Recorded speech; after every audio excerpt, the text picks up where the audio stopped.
Shalom rekan muda yang dikasih Tuhan, kembali lagi dalam Youth for Christ bersama dengan saya, Pendeta Albert Markus Puntadewo, yang saat ini melayani di GKI Cikarang. Rekan muda yang dikasih Tuhan, renungan kita pada saat ini bertemakan double spy. Dan dasar renungan kita diambil dalam Matius 6 ayat 24. Tapi sebelum kita mendengarkan firman Tuhan, mari kita bersatu di dalam doa.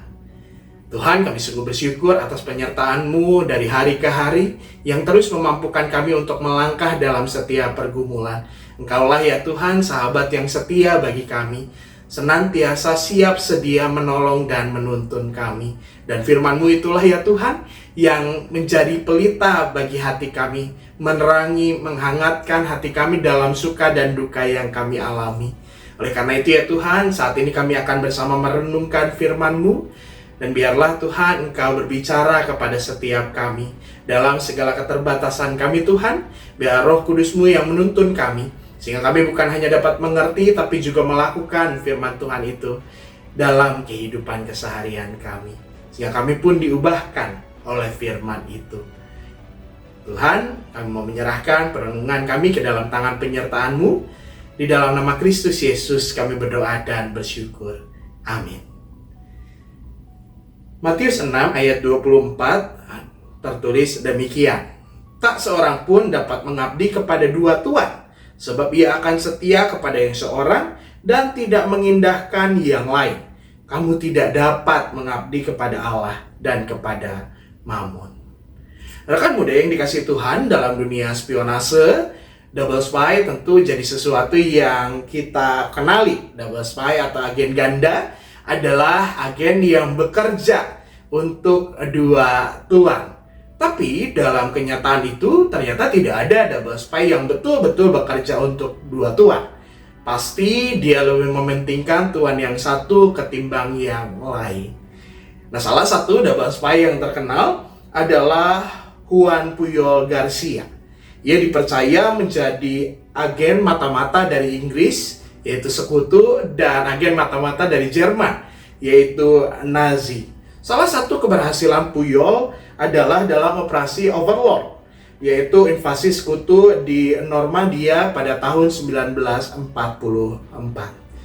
Puyol berhasil meyakinkan Nazi bahwa serangan yang akan dilakukan oleh Sekutu terjadi di Pas de Calais, bukan di Normandia.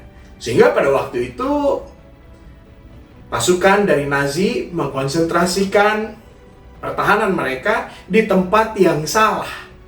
Dan oleh karena itu serangan para Sekutu di Normandia pun menjadi serangan yang sukses untuk mengalahkan Nazi, memberi kemenangan bagi setiap mereka.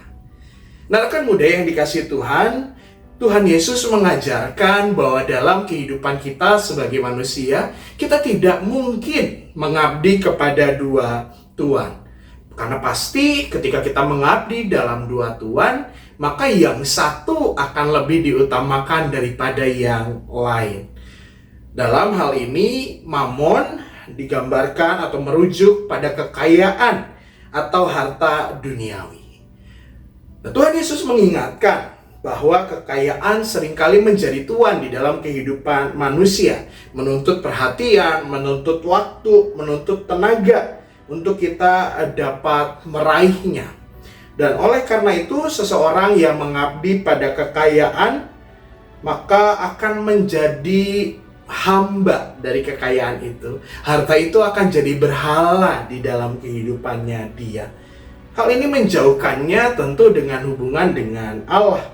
Karena cinta akan uang seringkali bertentangan dengan nilai-nilai kebenaran Tuhan, seperti kasih, seperti kemurahan, kepedulian kepada manusia yang lain. Nah, rekan muda yang dikasihi Tuhan, sebagai pengikut Kristus, tentu kita diajak, didorong untuk mengabdi secara penuh kepada Tuhan tanpa membagi prioritas kita. Jangan sampai kita meletakkan atau mengutamakan hati pada harta duniawi.